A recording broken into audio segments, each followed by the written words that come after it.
Tôi nói hết cái cô Phương Hằng á, mặc dù cổ là cái người đời, phải không? Bây giờ tôi nói cái clip này dù cổ có gặp tôi, cổ chửi tôi cũng chịu nữa.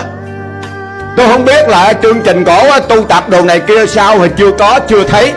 Nhưng mà mặc dù đời, nhưng mà cổ nói một câu hết sức là có nghĩa có tình, và nói câu hết sức là giác ngộ.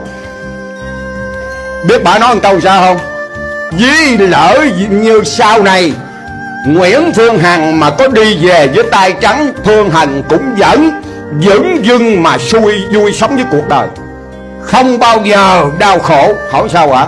Bị hồi lúc đời ra đời ta cũng trắng tay, bây giờ tới cái ngày nhắm mắt ra đi thì cũng hai bàn tay trắng là quê.